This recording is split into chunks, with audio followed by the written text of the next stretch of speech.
আসসালামু আলাইকুম সুপ্রিয় শিক্ষার্থী বন্ধুরা, আজকের ক্লাসে আমরা অষ্টম শ্রেণীর ইংরেজি এর তৃতীয় অধ্যায়ের 3.3.5 লেসনটি নিয়ে আলোচনা করব। এটা হচ্ছে তোমাদের 40 নম্বর পেজ থেকে।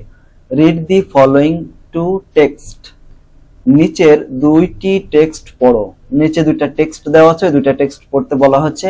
এন্ড এবং ইন পেয়ারস অর গ্রুপস, জোড়ায় অথবা দলে। ডিসাইড মানে সিদ্ধান্ত গ্রহণ করো। Which text represent which group of people, কোন টেক্সটটি কোন ধরনের লোকজনকে প্রতিনিধিত্ব করে। পিপল হোল্ড বেটার পজিশনস মানে সমাজের উচ্চ পদে আসীন ব্যক্তিদেরকে হোল্ড করে, ধারণ করে, নাকি পিপল হোল্ড লোয়ার পজিশন নাকি নিম্ন পদে আসীন ব্যক্তিদেরকে রিপ্রেজেন্ট করে। দেন এরপরে রাইট ইউর রিজনস, তোমার উত্তরটা, তোমার কারণটা লেখো। ফর ইউর অ্যান্সার্স, তোমার উত্তরের কারণটা সম্পর্কে লেখো। লেটার এরপরে শেয়ার ইউর অ্যান্সার্স, তোমার উত্তরটা শেয়ার করো। উইথ দি হোল ক্লাস, পুরো ক্লাসের সবার সাথে উত্তরটি শেয়ার করো।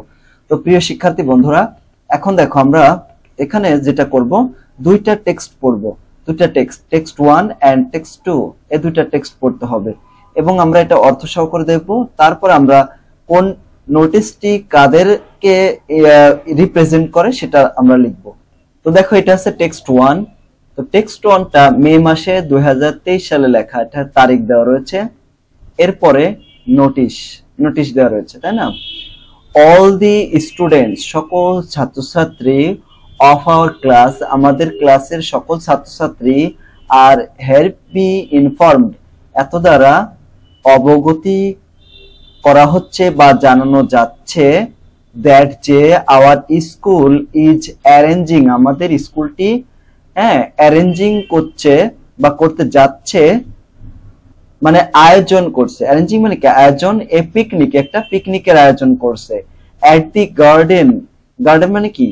এট দি গার্ডেন একটা স্থানের নাম, ঠিক আছে? এট দি গার্ডেন অফ 5 সেন্সেস, এটা আছে একটা স্থানের নাম। অন জুলাই 16, মানে জুলাই মাসের 16 তারিখে 2023 সালের জুলাই মাসের 16 তারিখে গার্ডেন অফ 5 সেন্স, এই যে গার্ডেন অফ 5 সেন্স নামে যে স্থানটা, ওই স্থানে আমাদের স্কুল কি করবে? একটা বনভোজনের আয়োজন করবে, মানে পিকনিক করবে। The cost of this picnic is টাকা 300 পার পারসন, মানে প্রতিজনকে, মানে সবার এক একজনের 300 টাকা করে পড়বে পার জনের আর কি, মানে সবার এক একজন করে। Inclusive of passport and lunch, কি বলা হচ্ছে যে এই বনভোজনের ব্যয় পরিবহন এবং দুপুরের খাবার সহ জনপ্রতি 300 টাকা, ঠিক আছে?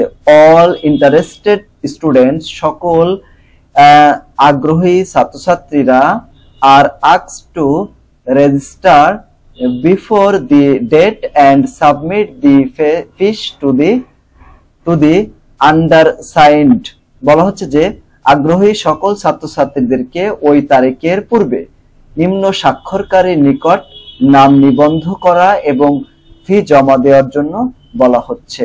ফর মোর ইনফরমেশন, অধিক ইনফরমেশনের জন্য, আরো তথ্যের জন্য, রিগার্ডিং দি পিকনিক কন্টাক্ট দি আন্ডারসাইন্ড, বলা হচ্ছে যে বনভোজন সংক্রান্ত আরো তথ্যের জন্য নিম্ন স্বাক্ষরকারীর সাথে যোগাযোগ করুন। নিচে যে স্বাক্ষর করেছে মিতু আক্তার, এই যে ইনার সাথে।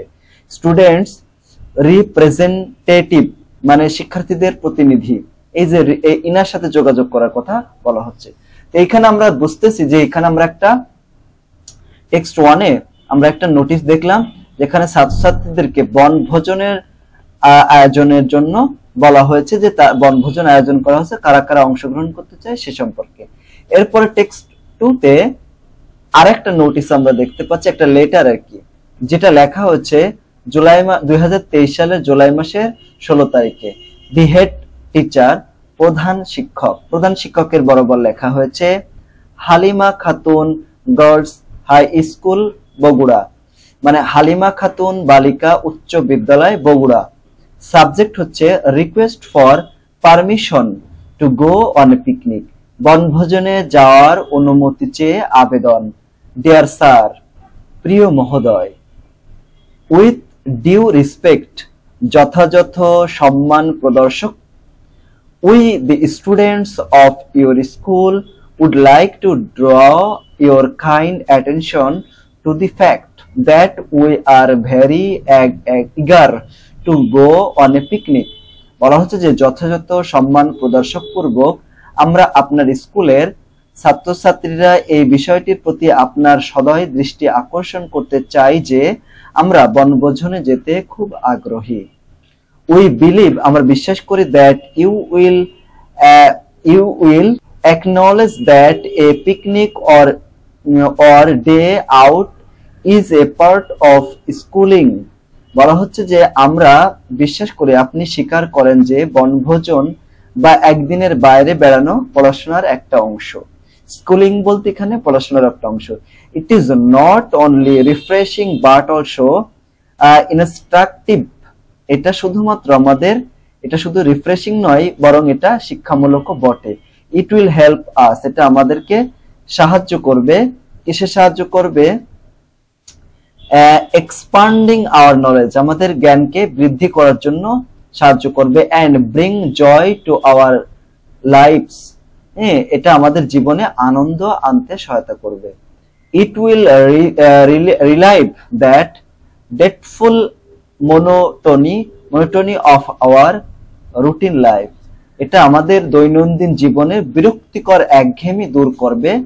Our English and Bangla teachers have given their valuable consent to accompany us to the picnic। বলা হচ্ছে যে ইংরেজি এবং বাংলা বিষয়ের শিক্ষকগণ আমাদের সাথে বনভোজনে যেতে তাদের মূল্যবান সম্মতি জ্ঞাপন করেছেন বা দিয়েছেন। We therefore pray and hope that you would be kind enough to give us permission to go on a picnic and take all necessary steps। অতএব আমরা প্রার্থনা করি এবং আশা করি যে আপনি আমাদের বনভোজনে যেতে এবং প্রয়োজনীয় সকল ব্যবস্থা গ্রহণের অনুমতি দানে যথেষ্ট সদয় হবেন। থ্যাংক ইউ ভেরি মাচ, আপনাকে ধন্যবাদ।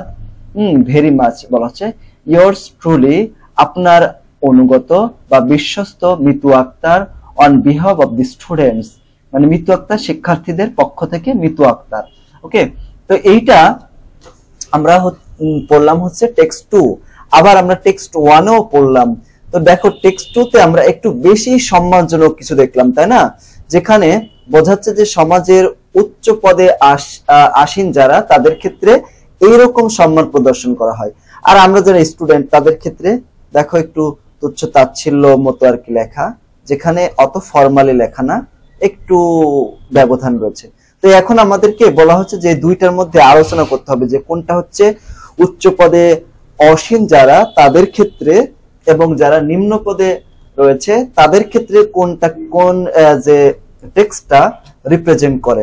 তো এক নাম্বার এটা আমরা লিখতে পারি I have read this two text.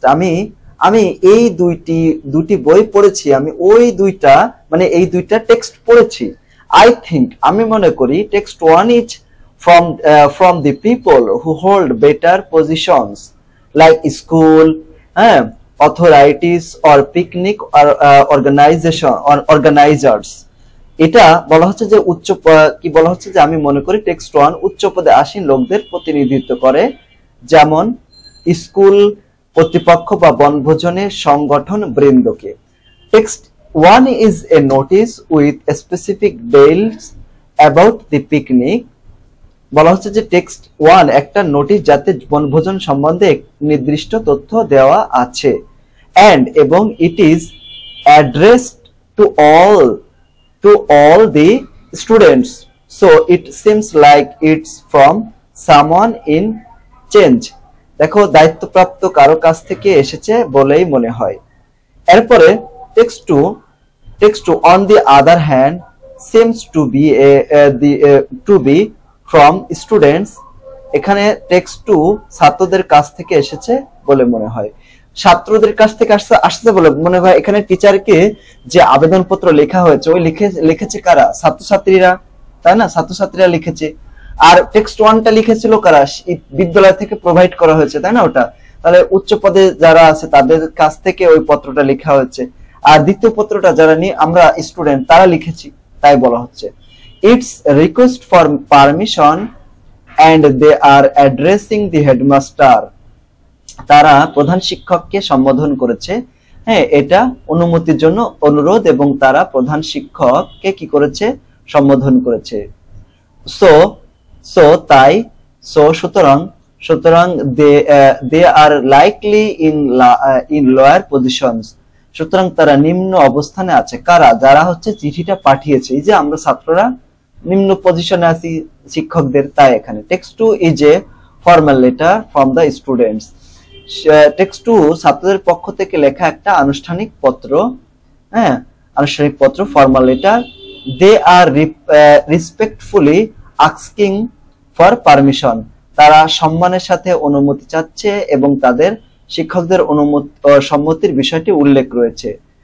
Okay, which যা implies they are seeking approval from higher ups. যা বোঝাচ্ছে যে তারা ঊর্ধ্বতনদের কাছ থেকে অনুমোদন চাচ্ছে। তো এটা হচ্ছে টেক্সট 2 এবং টেক্সট 1 সম্পর্কে পড়ার পরে আলোচনা করে আমরা যেটা বুঝতে পারলাম যে টেক্সট 1টা দেওয়া হয়েছে নিম্ন পদের যে সমস্ত লোক তারা মানে তাদের কাছে দিয়েছে, উচ্চ পদে যারা অসীন তারা দিয়েছে, মানে দিয়েছে যে ওই যে স্কুলের টিচাররা অথবা বনভোজন যারা আয়োজন করবে তারা উচ্চ পদে রয়েছে, তারা আমাদের স্টুডেন্টদের মতো নিম্ন পদে যারা তাদেরকে দিয়েছে। আর টেক্সট 2 তে আমরা দেখতে পারলাম যারা নিম্ন পদে থাকে বা আমাদের মতো স্টুডেন্ট তারাই উচ্চ পদে আসীন প্রধান শিক্ষকের বরাবর একটা পত্র লিখেছে। তো এটাই হচ্ছে আমাদের এই টেক্সটের আলোচ্য বিষয়সমূহ। এখানে আমাদের আলোচনা করা শেষ হয়ে গেল। ইনশাআল্লাহ পরবর্তী ক্লাসে আমরা এই যে টেক্সটটা রয়েছে 3.6 এই লেসনটি নিয়ে আলোচনা করব। তো আজকের ক্লাসটি পর্যন্ত, সকলকে ধন্যবাদ। আসসালামু আলাইকুম ওয়া রাহমাতুল্লাহি ওয়া বারাকাতুহু।